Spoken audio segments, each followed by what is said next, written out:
ओम शांती. आज दिनांक 2/10/2020. बाबांचे महावाक्य आहे, गोड मुलांनो, हे पुरुषोत्तम संगम युग कल्याणकारी युग आहे. यामध्ये परिवर्तन करायचे आहे.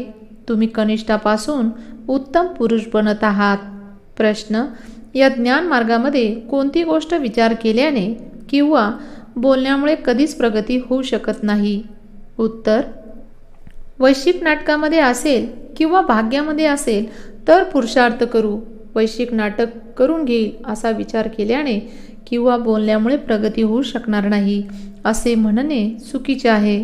तुम्ही जाणतात, आता आम्ही जो पुरुषार्थ करत आहोत हे पण वैश्विक नाटकामध्ये नोंदलेले आहे. पुरुषार्थ तर करायचाच आहे. गीत ही गोष्ट आहे दिवा आणि वादळाची. ओम शांती. हे तर मनुष्यांनी बनवलेले गीत आहे, परंतु याचा अर्थ ते जाणत नाहीत. हे तर तुम्ही जाणतात. तुम्ही आता पुरुषोत्तम संगमयुगावर आहात. संगमयुगाच्या सोबतच पुरुषोत्तम पण लिहायला पाहिजे. मुलांना ज्ञानाच्या गोष्टी आठवणीत न राहिल्यामुळे परत महत्त्वाची अक्षरे लिहिण्यास विसरतात. हे मुख्य आहे. याचा अर्थ पण तुम्हीच समजू शकतात. पुरुषोत्तम महिना पण असतो. हे परत पुरुषोत्तम संगमयुग आहे. हे संगमयुग पण एक सण आहे. हा सण सर्वात उच्च आहे. तुम्ही जाणतात, आता आम्ही पुरुषोत्तम बनत आहोत. उत्तम ते उत्तम पुरुष, उच्च ते उच्च सावकारापेक्षा सावकार. क्रमांक 1 चे लक्ष्मीनारायण आहेत. ग्रंथांमध्ये फार मोठा प्रलय दाखवतात. परत क्रमांक 1 चे श्रीकृष्ण पिंपळाच्या पानावरती बसून सागरामधून येतात असे म्हणतात. आता तुम्ही काय म्हणणार? जे क्रमांक 1 चे श्रीकृष्ण आहेत त्याला श्यामसुंदर पण म्हणतात असे दाखवतात. अंगठा तोंडामध्ये पकडून आला. मुलगा तर गर्भामध्येच राहतो. तर प्रथम ज्ञानाच्या सागरात द्वारे निघालेले उत्तम ते उत्तम पुरुष श्रीकृष्ण आहेत. ज्ञानसागराद्वारे स्वर्गाची स्थापना होते. त्यामध्ये क्रमांक 1 पुरुषोत्तम हे श्रीकृष्ण आहेत आणि हे ज्ञानाचे सागर आहेत. पाण्याने नाहीत, प्रलय पण होत नाही. काही नवीन मुलं येतात तर बाबांना ज्ञानाच्या जुन्या गोष्टींची पुनरावृत्ती करावी लागते. सतयुग, त्रेता, द्वापर युग आणि कलियुग हे तर 4 युग आहेत. 5वे युग पुरुषोत्तम युग आहे. याच युगामध्ये मनुष्य परिवर्तन होतात. कनिष्ठापासून सर्वोत्तम बनतात. जसे शिवबाबांना पुरुषोत्तम किंवा सर्वोत्तम म्हणतात ना, ते परमात्मा आहेत. परत पुरुषांमध्ये उत्तम लक्ष्मीनारायण आहेत. यांना असे श्रेष्ठ कोणी बनवले हे तुम्ही मुलं जाणतात. मुलांना पण समजवले आहे. यावेळेत आम्ही श्रेष्ठ ते श्रेष्ठ बनण्यासाठी पुरुषार्थ करत आहोत. पुरुषार्थ काही मोठा नाही, खूप सहज आहे. शिकणाऱ्या पण अबला कुब्जा आहेत. काहीच शिकवलेले नाहीत किंवा शिकलेले नाहीत. त्यांच्यासाठी पण सहज स्पष्ट केले जाते. अहमदाबादमध्ये एक साधू म्हणत होता, मी काहीच खात पित नाही. अच्छा, सर्व आयुष्य कोण खात पित नसेल तर काय झाले? प्राप्ती तर काहीच झाली नाही. झाडाला पण पाणी, खत इत्यादी नैसर्गिकरित्या मिळत राहते. त्यामुळे झाडांची वाढ होत राहते. त्यांनी पण काही रिद्धिसिद्धी प्राप्त केली असेल. असे अनेक आहेत. अग्नीमधून पाण्यामधून चालतात. त्यामुळे काय फायदा होईल? तुमच्या सहज राजयोगाद्वारे जन्म जन्मांतरचा फायदा आहे. तुम्हाला जन्म जन्मांतरासाठी दुःखापासून सुखी बनवतात. बाबा म्हणतात, मुलांनो, वैश्विक नाटकानुसार मी तुम्हाला रहस्ययुक्त ज्ञान देतो. जसे बाबांनी समजवले आहे. शिव आणि शंकराला एकच का दाखवले आहे? शंकराची तर या सृष्टीमध्ये एकच भूमिका नाही. शिवाची, ब्रह्माची किंवा विष्णूची भूमिका आहे. ब्रह्माची, विष्णूची सर्वांगीण भूमिका आहे. शिवबाबांची याच वेळेत भूमिका आहे, जे घेऊन ज्ञान देतात. परत निर्वाणधाममध्ये चालले जातात. मुलांना संपत्ती देऊन स्वतः वानप्रस्थमध्ये जातात. वानप्रस्थी बनणे म्हणजेच गुरुद्वारा वाणीपासून दूर जाण्याचा पुरुषार्थ करणे. परंतु वापस तर कोणी जाऊ शकत नाही, कारण विकारी भ्रष्टाचारी आहेत. विकाराद्वारे तर सर्वांचा जन्म होतो. लक्ष्मी नारायण तर निर्विकारी आहेत. त्यांचा विकाराद्वारे जन्म होत नाही, म्हणून श्रेष्ठाचारी म्हटले जाते. कुमारी पण निर्विकारी आहे, म्हणून तिच्या पुढे माथा टेकतात. तर बाबांनी समजावले आहे, येथे शंकराची कोणतीच भूमिका नाही. बाकी प्रजापिता ब्रह्मा तर जरूर प्रजेचे पिता झाले ना. शिवबाबा तर आत्म्यांचे पिता म्हणणार ना. ते अविनाशी पिता आहेत. या रहस्ययुक्त गोष्टी चांगल्या प्रकारे धारण करायच्या आहेत. जे मोठमोठे तत्वज्ञानी असतात त्यांना खूप पदव्या मिळत राहतात. श्री श्री 108ची पदवी पण विद्वानांना मिळते. बनारसच्या विश्वविद्यालयामधून पदवी घेऊन येतात. बाबांनी गुप्तजींना यासाठी बनारसला पाठवले होते की तेथे जाऊन समजून सांगा की शिवपित्याची पदवी पण स्वतःलाच देतात. शिवपित्यालाच श्री श्री 108 जगद्गुरू म्हटले जाते. माळपण 108ची असते ना. 8 रत्न गायन केले जातात. ते चांगल्या मार्काने पास होतात म्हणून जप करतात. परत त्यांच्यापेक्षा कमी 108ची पूजा करतात. यज्ञ स्थापन करतात. तर कोणी 1000 शाळीग्राम बनवतात, कोणी 10,000, कोणी 50,000, कोणी लाख बनवतात.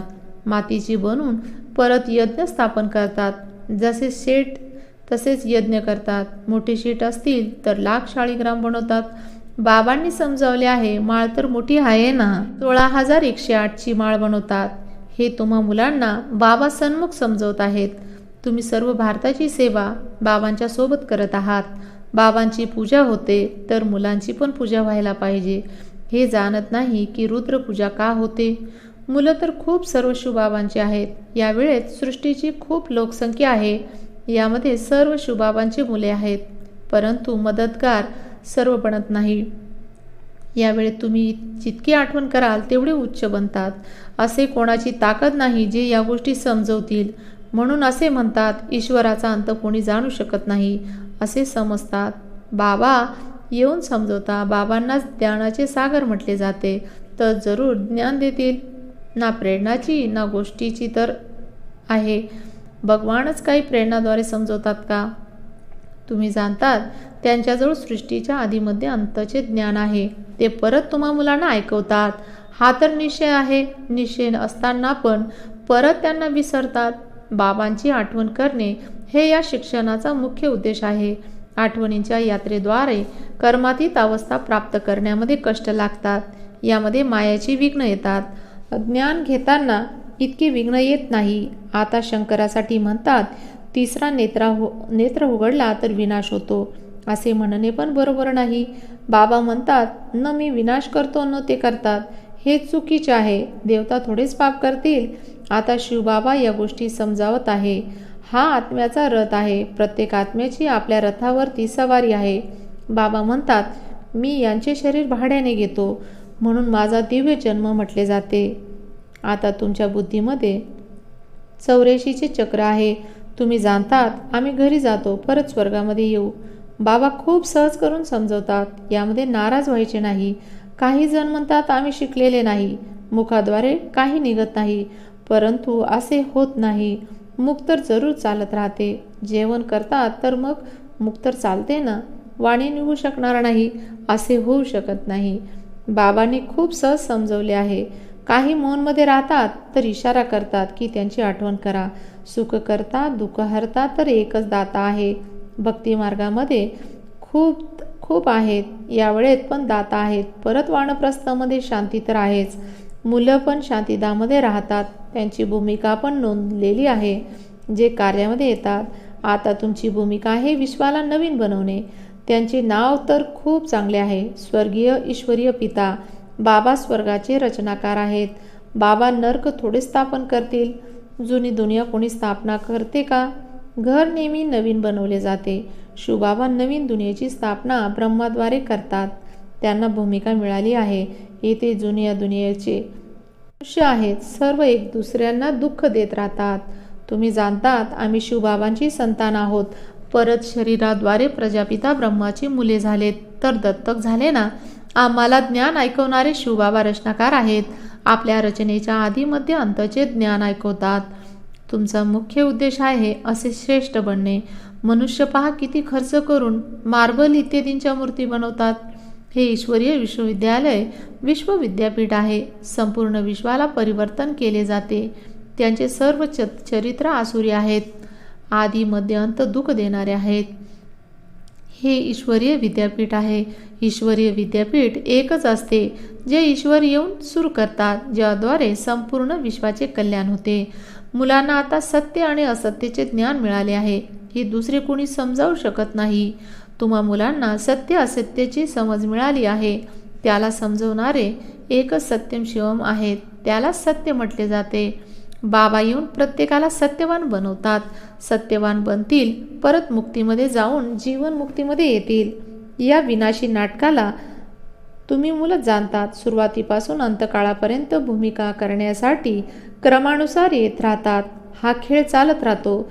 वैश्विक नाटकामध्ये नोंद होत जाते. हे नवीन आहे. हे नाटक कधी जुने होत नाही. बाकी सर्व नाटकांचा विनाश होतो.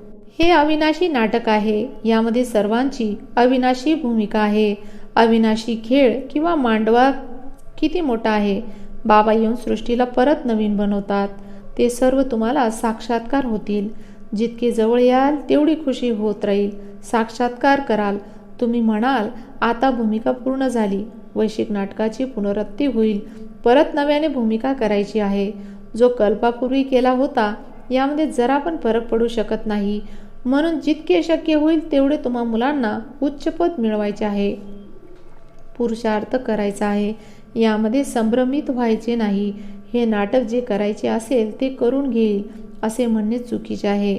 आम्हाला तर पुरुषार्थ करायचा आहे. अच्छा, गोड गोड फार वर्षानंतर भेटलेल्या मुलांप्रती बापदादांची प्रेमपूर्वक आठवण आणि सुप्रभात. आत्मिक पित्याचा आत्मिक मुलांना नमस्ते. धारणेसाठी मुख्य सारांश आहे. पहिली पॉइंट, राजयोगाचे रहस्य बुद्धीमध्ये ठेवून आठवणींच्या यात्रेद्वारे कर्मातीत अवस्थेला प्राप्त करायचे आहे. पूजनीय बनण्यासाठी बाबांचे पूर्णपणे मदतगार बनायचे आहे. दुसरी पॉइंट, सत्य बाबाद्वारे सत्य असत्याची समज मिळाली आहे. याद्वारे सत्यवान बनून जीवन बंधनापासून मुक्त व्हायचे आहे. मुक्ती आणि जीवनमुक्तीचा वारसा घ्यायचा आहे. वरदान, संगम युगाच्या सर्व प्राप्तीला स्मृतीमध्ये ठेवून चढती कलेचा अनुभव करणारे श्रेष्ठ प्रारब्धी भाग्यवान भव. संगम युगाच्या सर्व प्राप्तीला स्मृतीमध्ये ठेवून चढती कलेचा अनुभव करणारे श्रेष्ठ प्रारब्धी भव. परमात्मा मिलन किंवा परमात्मा ज्ञानाची विशेषता आहे. अविनाशी प्राप्ती होणे. असे नाही की संगमयुग पुरुषार्थी जीवन आहे आणि सतयुग प्रारब्धाचे म्हणजे भाग्याचे जीवन आहे. संगमयुगाची विशेषता आहे, एक पाऊल पुढे टाका आणि 1000 पावलांचे भाग्य बनवा. तर फक्त पुरुषार्थी नाही परंतु श्रेष्ठ भाग्यवान आहात या स्वरूपाला नेहमी समोर ठेवा. प्रारब्ध भाग्याला पाहून सहज चढती कलेचा अनुभव कराल. जे मिळवायचे होते ते मिळाले आहे. हे गीत गात राहा तर संशय समाप्त होईल.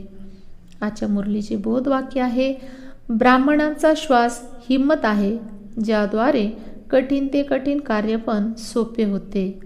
ब्राह्मणांचा श्वास हिम्मत आहे ज्याद्वारे कठीण ते कठीण कार्य पूर्ण सोपे होते. मातेश्वरीजींचे अनमोल महावाक्य. मुक्ती आणि मोक्ष. आजकाल मनुष्य मुक्तीलाच मोक्ष म्हणतात. ते असे समजतात जे मुक्तीला प्राप्त होतात ते जन्म मृत्यूपासून सुटतात. ते लोक जन्म मरणामध्ये न येणे यालाच उच्चपद समजतात. तेच प्रारब्ध मानतात.